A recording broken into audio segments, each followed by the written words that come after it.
Welcome to Physician Heal Thyself, the podcast, empowering you to take a whole person approach to your well-being, spirit, soul, and body. Join me, your host, Dr. Ana Lara, naturopathic doctor, entrepreneur, and a servant of Jesus Christ.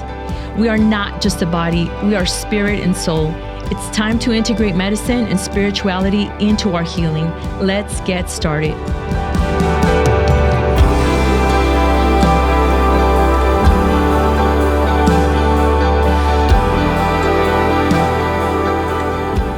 Welcome back, everyone. This is episode 3. Today, we're going to talk about nutrition and what do you need to eat to be healthy. If you didn't catch the last episode, we talked about the 4 pillars of health: nutrition, exercise, sleep, and stress management. Today, we're going to hone in on the nutritional component. I just want to be upfront about this topic, okay? Because there's so much information on the internet about what to eat. There's a lot of fad diets, a lot of trendy diets, a lot of weight loss gimmicks out there, like quick weight loss gimmicks, and a lot of extreme things that people go through when it comes to food. So there's a lot of information in the internet, which is great that there's information there. But then how do you discern which information is the best information for you to do that's going to be safe and effective, right? The other component about nutrition when we're talking about food is that everyone is very emotionally attached to what they eat, right? There's cultural, traditional foods that we tend to eat that we become very attached to. And then when I ask my patients, what foods or what food do you just absolutely love that you cannot be without? And I'll hear things like coffee and chocolate and, whatever food that they really, really love that they just cannot be without. And I usually tell them, start eliminating that food first. And immediately the reaction that I get from people, it's one of, I'm out of here. They're not interested, right?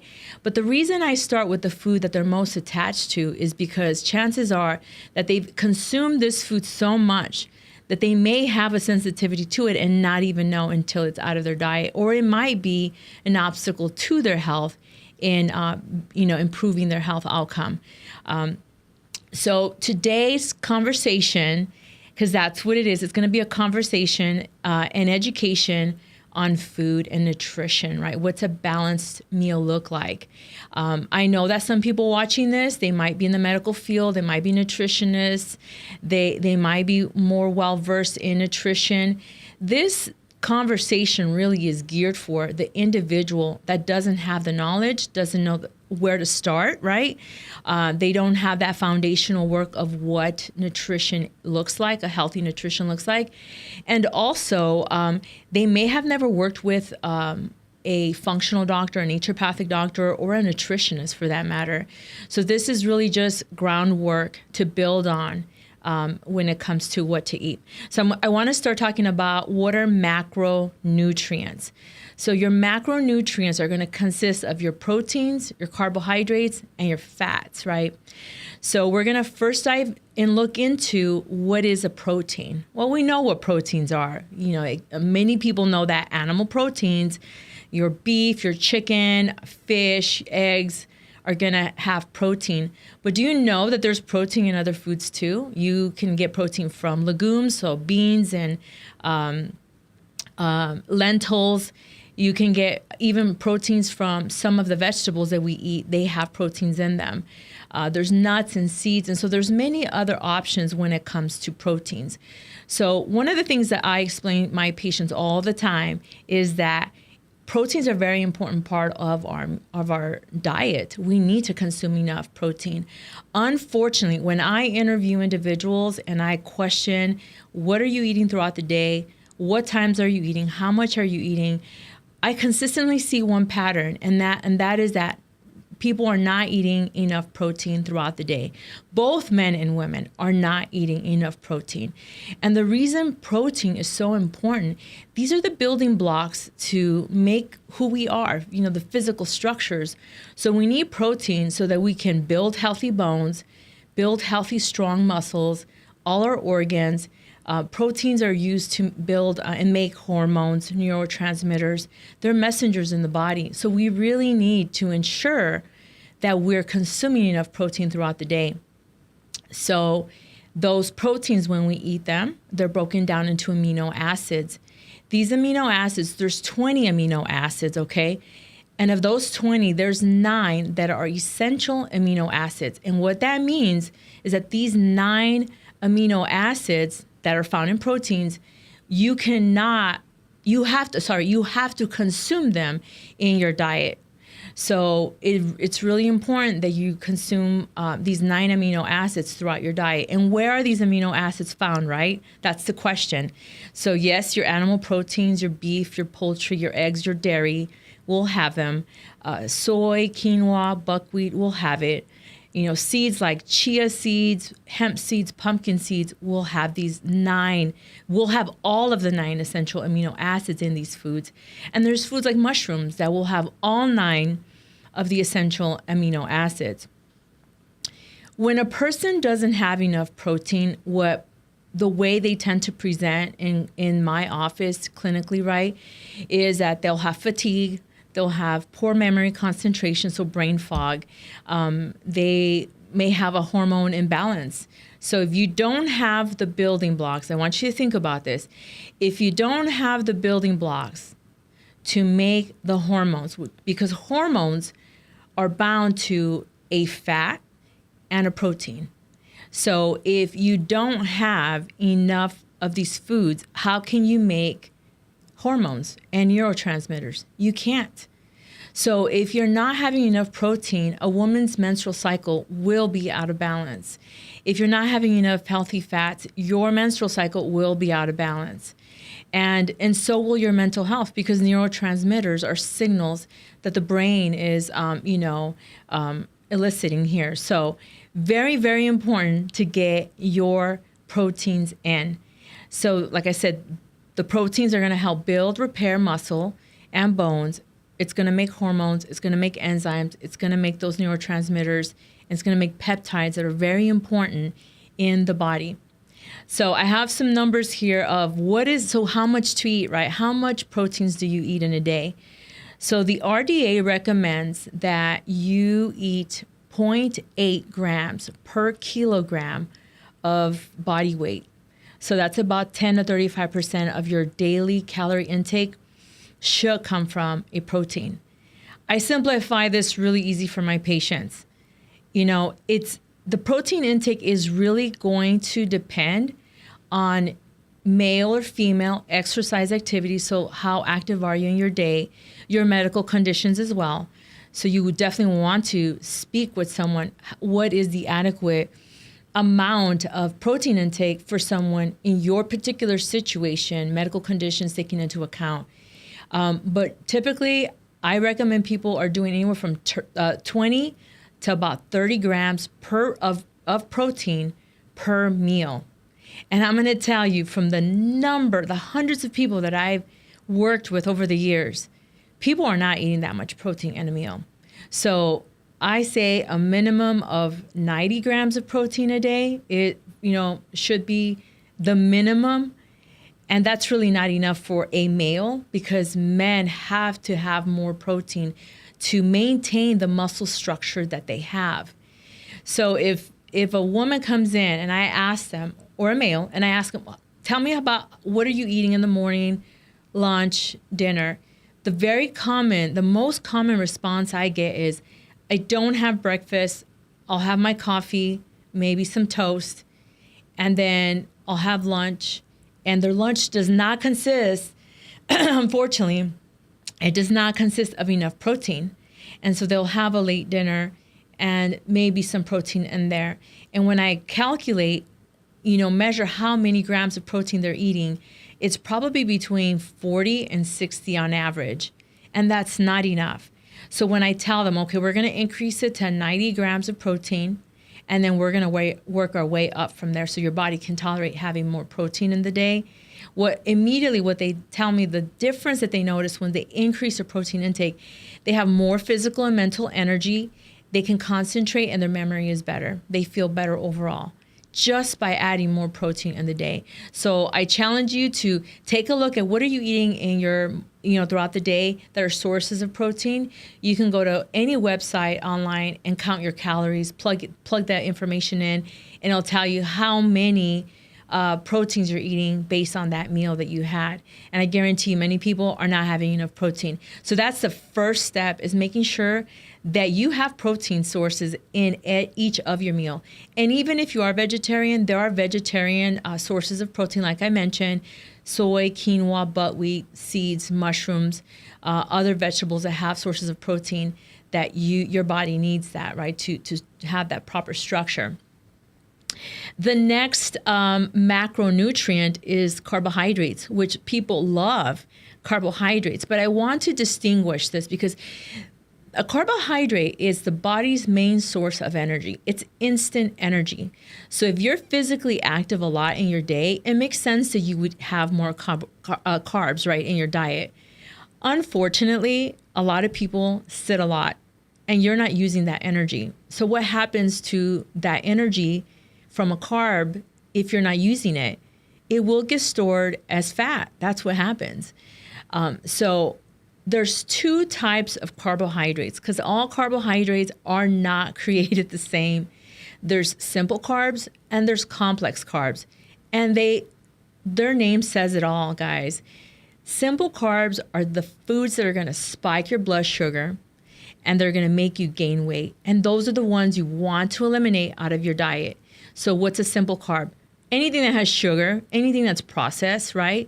Cookies and chips and even pizza, they're all a simple carb. So I want you to imagine food coming into your stomach, into your digestive system.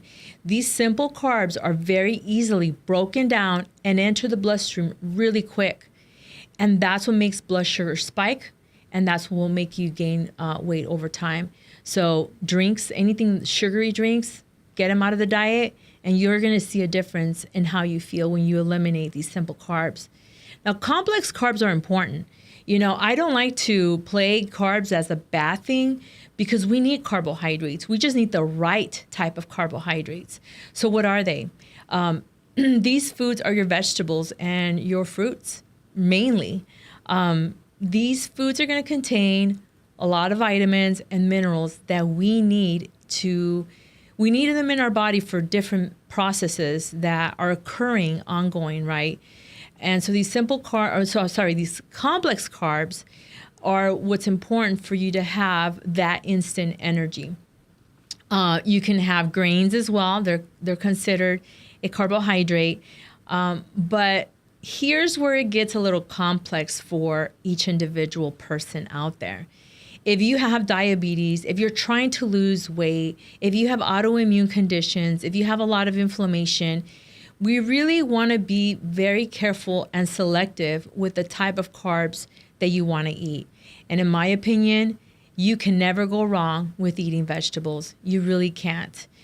Getting those green leafy vegetables, your broccolis, your spinach, your kale, carrots, there's so many that you can add in your diet. These foods are very, very rich in their nutrients. So is fruit, but you got to be careful with fruit. There are some people, if they have diabetes or a lot of inflammation, that you really want to stick to the fruits that are going to be low in sugar. So your low glycemic fruits. So your berries, your blueberries, raspberries, strawberries, right? Are going to be some of the best sources of fruit. But if you don't have those issues, then you have a little bit more of diversity, right, of the fruits that you can access. So the RDA recommends, and to me this is shocking, it recommends 225 to 325 grams of carbs per day. In my opinion, if someone comes in and they're diabetic and they're trying to lose weight, they're not going to be successful with this recommendation. They just won't lose the weight, and the blood sugars will not be regulated well. So those grams, it's about 45 to 65% of a diet in carbs, which is pretty high for most of us, because in this country we sit a lot And like I said, unless you're physically working and exerting yourself throughout the day, we wouldn't use those carbohydrates, to be efficient. So we want to make sure that we're able to regulate blood sugars. If you want to be able to regulate if you want to regulate your blood sugars and lose fat, what I recommend is that you stick within a 40 to 50 net carbs a day. So what is a net carb? A net carb, you take your total carbohydrates, you subtract the fiber content, and that is your net carb. That will give you a little bit more room to eat more carbs with subtracting the fiber part of it. If you stick within 40 to 50 net carbs a day and you bump up your protein to really aiming to about 100, 120 a day, you're going to see that you're going to feel more energetic. You're going to lose weight. Your blood sugars will control themselves better because proteins do not spike your blood sugar. Carbohydrates do. So that's very important to understand that a carb will spike blood sugar depending on what carb it is, if it's complex or simple. But proteins will not spike your blood sugar. What it will do, the protein will stabilize your blood sugars throughout the day because you're using that as a source of energy as well. Guys, food, if we remove the traditional attachments to food and our emotional attachments to food and how delicious it tastes when we eat it, if we removed all of that, all food is, it's energy to this physical body to function throughout the day. Unfortunately, we socialize so much around food. Every event, there's food there. And we eat sometimes without realizing how much or what we're eating. And so that's all it is. It's energy. The body needs enough energy to function, but if you give it too much, it will store it as fat and will cause other issues.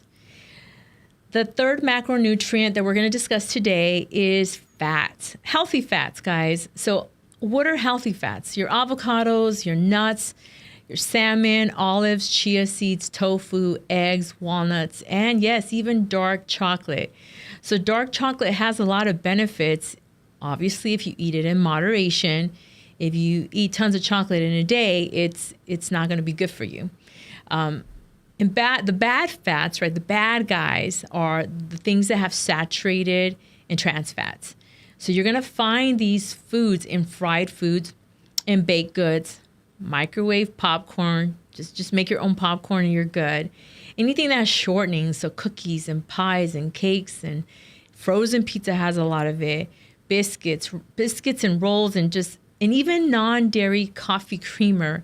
You're going to find these trans fats, these saturated fats, margarine, and certain cooking oils. You'll find these types of fats. Now, the reason we want to avoid these types of fats is because this increases your risk of heart disease and cholesterol, right? And that leads to other complications later on in life. So if you increase your good cholesterol, the adding the healthy fats, it won't be a problem. And I always tell people, yes, you can have the cake and the cookie once in a while. The problem is when we eat these every day and we do it in abundance, right? That's when it becomes a problem. So, but in moderation, we can enjoy a little bit of everything. I tell my patients, and I tell myself this as well, as long as 80 to 90% of your diet is good, it gives you that little leeway to enjoy those other things that are not so healthy. So I am very moderate when it comes to diet and lifestyle. So a little bit about me. Years ago, when I started my healing journey, I stuck with a protein and a vegetable, and I did that, and I was good. And I did not consume anything that was dairy or gluten, and I made sure it was organic. And then as time went by, I decided I was going to go vegan. And I did great on that for almost 3 years. I felt good. My skin was great, and I felt energetic, and I was just feeling the best I had. But when I started medical school, immediately after starting medical school, I started to have hormone issues. a week before my menstrual cycle, I was so tired and depressed. And I have never really had acne. I started to develop acne around my jaw area. And I was like, what is going on? My diet's on point. I was seeing a naturopath there at the clinic, at the school. And she looked at my diet and she's like, yeah, you're doing everything right. You're having the right amount of proteins and carbs and you're eating throughout the day. Everything's fine. She said, but here's the thing. It's that you're a medical student now and you're under high levels of stress. And I thought, yes, I am. And she said, how attached are you to this vegan diet? And I had to reflect because initially I did it for health purposes, but as time went by, it became a philosophical thing for me. It became I don't want to eat animals, right? And I respect everyone's choice. This was my choice. But initially I did it for the purposes of, my health. And the doctor tells me, she says, if we just added some omega-3, some fish oil, that will clear up your symptoms. Well, guys, I hate fish. I don't like the smell. I don't like the taste. So I said, okay, I agree to it. I started taking the fish oil. And within a matter, like a week, I noticed a difference in my skin, in my mood, in my energy. And I started to reflect, maybe I do need those animal proteins. And I started to think about how my ancestors were eating, right? So I'm first generation American. So I looked at my parents' lifestyle in their country and their grandparents, my grandparents, and how they were eating and living. And what I noticed was that they were eating mostly poultry because chickens were accessible and they can kill a chicken and eat it for the day. Pork and red meat was not something they ate frequent. It was very sporadic here and there. Fish, maybe once in a while, but chicken and eggs and beans were the main source of protein and a lot of other vegetables that they were eating. And they did have high carb diets because they worked in their fields and they walked everywhere and they physically were active all the time, both men and women. So it made sense that in a cultural sense, in my genetic makeup, my ancestors, the way they were eating and living, it worked for them. And so maybe I needed to incorporate some of that. So the moment I decided to incorporate back the proteins in my diet, I was fine. So the moral of the story is, for me, the vegan diet under high levels of stress didn't work. But if I could be a vegan on top of a mountain somewhere in the wilderness, away from society and stress, I would be fine. But that's not my reality. I live in a world that's complex, that there's chaos, there's high pace, there's stress. And so I needed to give my body the nutrients, right? The proper nutrition that it needed to function in this high level of stress. So that was what worked for me. What works for someone else is going to be different. And the takeaway from this conversation is that stop comparing what your friend and your neighbor and your sister or family member is doing in terms of diet. Stop focusing on what's trending. A lot of these things are just commercialized. They're trying to sell you a product. They're trying to sell you a course or a program. Just go back to eating the basics. Go back to eating the way that before your ancestors had modern stuff. How were they living and eating? Because if we go back to those roots, you're going to find that eating as close as possible. I know it's not going to be 100% possible to do it exactly the way they were doing. But if we can get as close as to that, you're going to see a change in how you feel. The other thing with diet, with nutrition, is that everyone has individual situations. And you could take a healthy food like broccoli, for example. Is broccoli good for you? Absolutely, it's good for you. However, there are people that cannot eat broccoli. They have a food sensitivity to it, and that's usually an indication of a gut issue, which is a whole different conversation. So when it comes to nutrition, everyone cannot have the same cookie cutter approach. Sometimes even in the same household, people cannot have the same foods, and that's okay. The way to find out what works for you is to get to the basics of having the proteins, the carbohydrates, and the healthy omega-3s. I really encourage people to understand the difference between an omega-3 and omega-6 and omega-9, because a lot of people consume more omega-6 in their diet than they do omega-3s.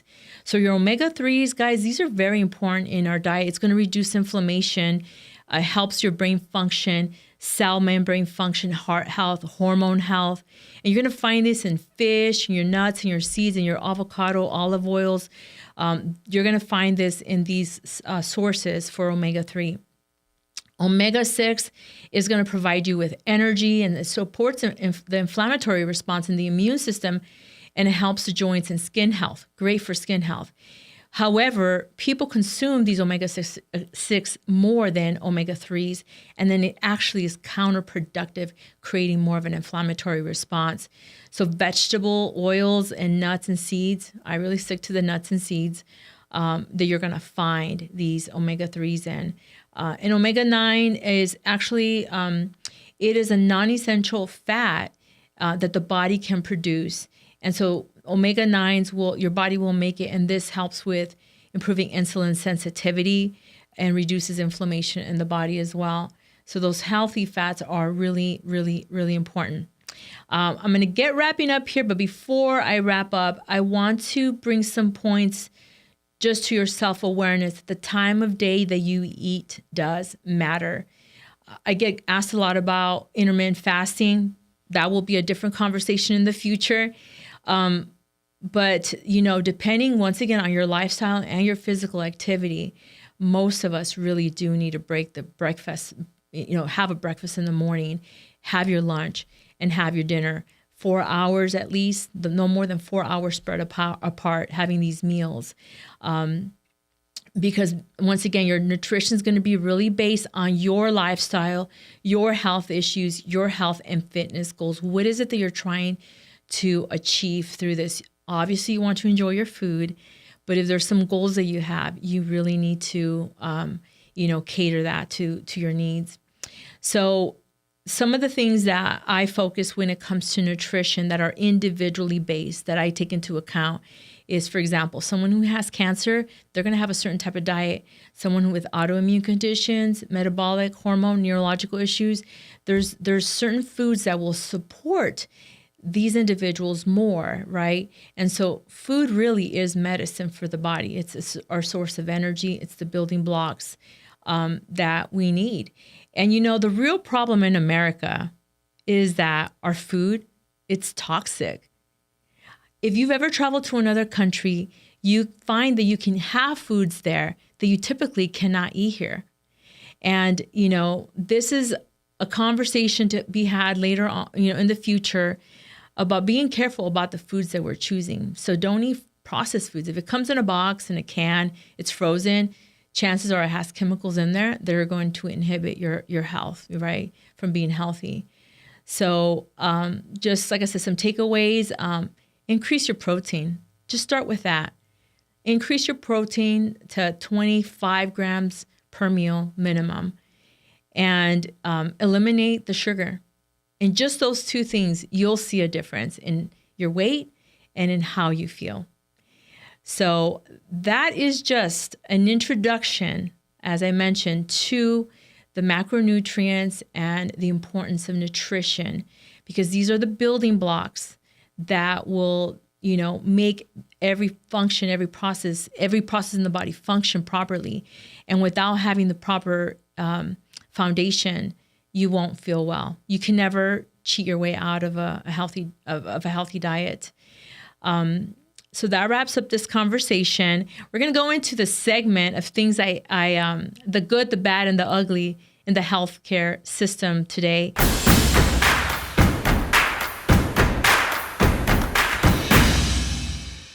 One of the things that I continuously hear from my patients, especially people who have cancer, they'll tell me they ask their doctors, their oncologists, what can they eat or what shouldn't they eat? And their doctor says, you can eat anything. Wow. You are telling a patient with cancer that they can eat everything? That is a lie. That is a lie. And people need to know that when people have cancer, you need to get rid of all the sugar. All the sugar, get it out. Because sugar is very, very inflammatory to the body. And you already have a condition that has been caused because of high inflammation and dysfunction. So why would you add more fuel to that fire. No, your diet does matter. So find a nutritionist, find someone that can help you when it comes to your diet if you have certain medical conditions, because your medical doctor they won't know. They're not trained in that. Hey, I hope that, thank you for joining me today. I hope you've enjoyed and you've learned something new. Like I said, this is very, very foundational information that will grow based on this information later on. But I want you to stay tuned for the next episode because I'm gonna have a special guest that's gonna be joining me, and we're gonna be talking about the importance of exercise. So that is the second pillar that we're gonna be discussing, and we're gonna talk about how to integrate exercise into your life, making it part of who you are. So you don't want to miss this. Thank you for joining me today, and until next time, stay blessed. Thank you for listening to Physician Heal Thyself, the podcast. If you like what you've heard, please like, share, and subscribe. Help this message reach more people who may need to hear it. Leave your comments. I want to know what you think. If you're interested in learning more about Raíces, visit our website at raicesndmedcenter.com. Until next time, be blessed.